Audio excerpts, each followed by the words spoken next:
Kalau kita memberikan efek yang terlalu over, pasti dia akan terdengar lebih tidak enak ya, atau bisa dikatakan lebay, overacting, dan tidak enak untuk didengar gitu. Lalu yang berikutnya adalah hanya berfokus pada lead dan lemah di rhythm. Sebagai gitaris, menurut saya itu kita harus menguasai keduanya ya. Kita tidak boleh hanya berfokus pada lead ataupun hanya berfokus pada rhythm. Karena lead dan rhythm ini saling melengkapi dalam gitar ini, karena mereka dalam satu kesatuan begitu. Ketika kita hanya bermain lead, kita akan monoton mendengar lead saja. Ketika kita hanya bermain rhythm, kita akan monoton bermain rhythm saja. Kebanyakan orang itu karena dia terlalu fokus pada lead, dia sering melupakan rhythm. Padahal kalau lagu itu tanpa rhythm kan tidak enak. Oleh karena itu kita pentingnya untuk menjaga keselarasan rhythm dan leadnya. Lalu adalah hanya mendengarkan satu aliran musik ya. Namanya musik itu pasti memiliki banyak sekali aliran-aliran ataupun genre-genre. Menjadi seorang musisi kita juga harus mengetahui banyak genre agar kita boleh mengiringi siapa saja ketika dia baik bernyanyi ataupun bernyanyi ataupun bermain musik juga. Jadi kita mengetahui genre apa yang akan dimainkan. Ketika kita berfokus pada satu genre musik saja, tentu saja itu tidak menjadi suatu pandangan yang baik, karena melalui genre-genre itu kita akan mendapatkan hal-hal yang baru, baik itu tentang wawasan-wawasan tersendiri, baik itu tentang soundnya, aransemen, dan lain-lainnya.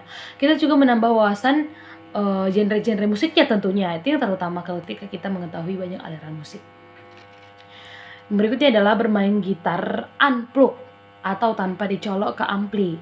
Bermain gitar listrik unplug memang terkesan keren dan cool, seperti John Mayer ya, sepertinya kita lihat. Akan tetapi kita tidak bisa mengkoreksi detail kesalahan-kesalahan kita ketika bunyi yang dihasilkan sangat kecil. Nah, ternyata bermain gitar elektrik itu tanpa ampli memang keren terlihatnya seperti John Mayer ya, atau seperti tadi yang dikatakan di sini. Tetapi dalam bermain itu kita juga harus mengetahui tone apa yang dihasilkan gitu. Dengan menggunakan gitar yang tidak dicolokkan ke ampli akan menghasilkan suara yang kecil. Nah, suara yang kecil tidak akan mempertunjukkan resonansi yang jelas kepada kita tone apa yang dihasilkan gitu. Jadi kita tidak mengetahui kesalahan-kesalahan yang terjadi pada not-notnya ataupun tuntunnya ketika kita tidak menyambungkan soundnya ke ampli gitu. Lalu yang berikutnya adalah tidak melakukan tuning sebelum bermain gitar. Nah, ini juga merupakan kesalahan yang sangat besar ya. Kenapa? Ketika kita bermain gitar tapi gitarnya saja tidak tersetem dengan baik, bagaimana kita akan menunjukkan performance yang baik juga gitu. Nah, ini juga merupakan salah satu hal yang penting kita perhatikan agar suara yang dihasilkan oleh gitar tersebut juga baik. Tidak untuk apa kita melatihnya banyak skill, banyak ini itunya ketika kita bermain gitarnya tidak pada on stem gitu ya. Maka dari itu kita harus memperhatikan stem yang benar-benar baik pada gitar sebelum kita bermain. Nah, ini juga merupakan salah satu kesalahan yang tidak kalah jauh pentingnya ya. Maksudnya adalah kesalahan yang sering terjadi yang mengakibatkan performan kita kurang stabil ataupun kurang baik. Yaitu apa? Yaitu tidak melakukan warming up sebelum bermain. Warming up yang dimaksud adalah apa? Bukan warming up suara ya, tetapi pemanasan jari. Ini merupakan salah satu hal yang sangat-sangat penting kita lakukan sebelum kita bermain gitar. Mengapa saya katakan begitu? Bayangkan saja kamu bermain gitar itu dengan keadaan jari yang kaku.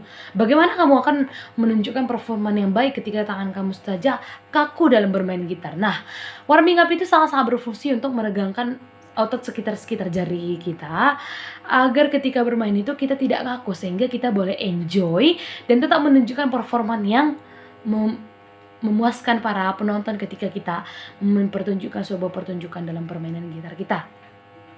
Dan juga ketika kita sudah warming up itu biasanya rentan dengan pegal ya. Tapi ketika kita dengan warming up dulu, warming up sewarming-warmingnya, itu akan meminimalisir rasa pegal ketika kita bermain gitar. Nah, ini juga menurut saya kesalahan terbesar ya. Itu apa? Tidak mau belajar teori. Ini yang dikatakan tadi kenapa belajar sendiri itu tidak disarankan. Bukan tidak boleh, tetapi tidak disarankan. Karena apa? Di dalam musik itu ada banyak sekali jenis-jenis teori. Teori-teori yang semakin zaman itu juga semakin berkembang. Yang namanya musik kan merupakan adalah ilmu terapan yang semakin hari, semakin zaman itu akan ada banyak perubahan gitu. Jadi kalau kita tidak minimal mengetahui teori dasarnya saja, bagaimana kita mau melanjut ke teori ataupun tahap yang berikutnya gitu. Banyak para pemain-pemain itu hanya berfokus pada prakteknya, tidak berfokus pada teorinya. Padahal dengan melakukan sebuah teori ataupun mengetahui teori, itu juga akan mempermudah kita dalam bermain. Mengapa saya katakan mempermudah? Karena ketika mengetahui teori, kita mengetahui teorinya, kita akan jauh lebih mudah untuk mempraktekkan prakteknya dalam permainannya, begitu. Baik, saya kira sampai di sini persentase saya mengenai 10 kesalahan gitaris pada saat belajar. Jika ada kesalahan perkataan maupun perbuatan, terlebih dahulu saya memohon maaf, dan kurang lebihnya saya juga memohon maaf, agar kiranya tugas saya ini boleh diterima dengan baik. Akhir kata saya ucapkan terima kasih.